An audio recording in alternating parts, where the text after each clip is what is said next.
Fala galera, bom dia, boa tarde, boa noite, boa madrugada. Meu nome é Sidney Martins, professor de língua portuguesa aqui do LAC Concursos, o maior site de videoaulas do Brasil, quiçá das Américas. Então, Sidney, vamos lá, para de enrolação e vamos direto ao ponto. Galera, hoje a aula é de concordância nominal. A gente sabe que o aluno normalmente prioriza a concordância verbal, que é um assunto que cai muito em prova, realmente.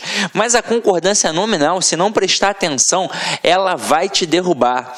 Até mesmo porque tem casos específicos e normalmente o candidato na escola não aprendeu a base corretamente. E que é algo super tranquilo. Agora, vamos prestar atenção. Venha comigo, vamos lá. Primeira coisa é definir o que é a concordância nominal. Quando a gente trabalhou a concordância verbal, a gente definiu que era a relação entre o verbo e o sujeito. Quando a gente foi estudar um pouquinho mais, a gente percebeu que não era entre o verbo e o sujeito apenas, era entre o verbo e o núcleo do sujeito.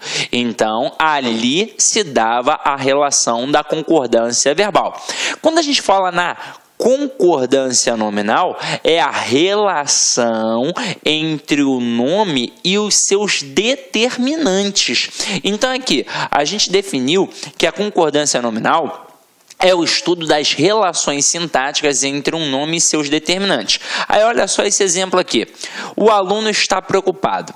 A gente já sabe que uma análise sintática remete a todo o processo do sistema SVC, em que eu tenho um verbo, pergunto a ele quem é o sujeito e automaticamente o resto é o complemento.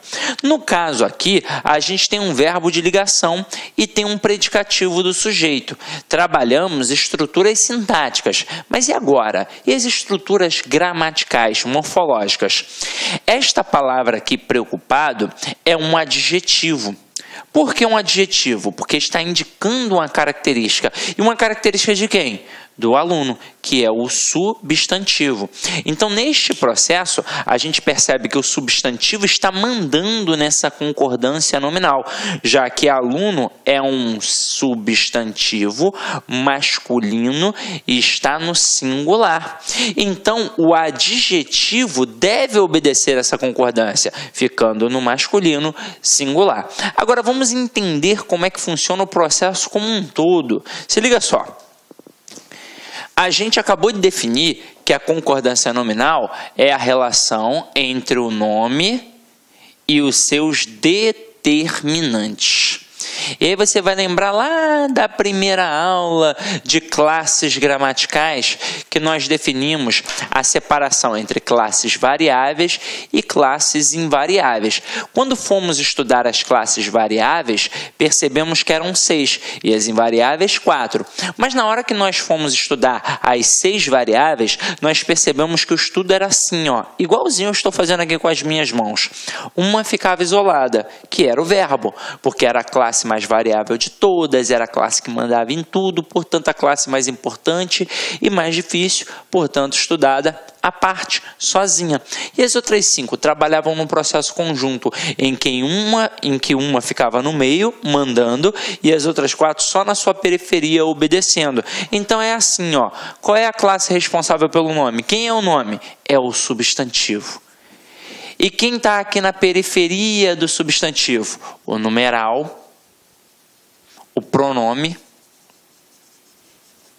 o artigo e o adjetivo. Então, se o substantivo é o nome, e detalhe, nós aprendemos que este nome é sempre um termo determinado, e o que significa dizer isso? Significa dizer que ele é sempre núcleo de qualquer estrutura nominal, como o núcleo do sujeito, o núcleo do objeto direto, o núcleo do objeto indireto, o núcleo do complemento nominal e por aí vai. E aí pensa comigo, se ele é uma estrutura nuclear, se ele é um núcleo, é ele que manda em quem está em sua periferia. Então, a concordância nominal tem como elemento basilar, tem como base o seguinte processo: o substantivo manda e quem está em sua periferia obedece. Já que ele é o determinado, quem está na periferia aqui são os determinantes. Então, a regra básica é esta: o substantivo no singular o resto no singular. Substantivo no plural, o resto no plural. Substantivo no masculino, o resto no masculino. Substantivo no feminino, o resto no feminino. Agora, se esta é a base, por que eu tenho de ficar estudando um monte de coisa? É simples desse jeito, Sidney? A base é esta. Agora, você provavelmente pensou mais em substantivo e adjetivo, por alguns motivos. Primeiro, qualquer elemento que acompanha um substantivo tem valor adjetivo. A gente viu isso lá na primeira aula, quando a gente trabalhou a concepção do pronome adjetivo e do pronome substantivo. Agora, todos os outros que estão aqui, acompanhando o nome, tem como princípio o valor adjetivo. E um elemento mais importante ainda, para a gente enfatizar sempre o substantivo e o adjetivo na questão da concordância nominal. Eu tenho o substantivo composto, assim como eu tenho o adjetivo composto. E eles acabam sendo os elementos principais, mas todos os outros correspondem ao processo da concordância nominal também, ok? Então vamos lá, agora a gente vai brincar com os elementos das concordâncias, entender como é que tudo funciona. Então vamos lá. Quando eu tenho um substantivo, é isso daqui, em via de regra. Agora, e quando eu tiver dois substantivos? O que eu começo a ter, Sidney? Você começa a ter os tipos de concordância. Olha aqui, acompanha comigo. A gente passa a ter a concordância atrativa e a concordância gramatical. O que é a concordância atrativa? Vamos lá. Eu tenho dois substantivos, um substantivo composto, e eu vou acrescentar um adjetivo. Vou colocar ali um adjetivo.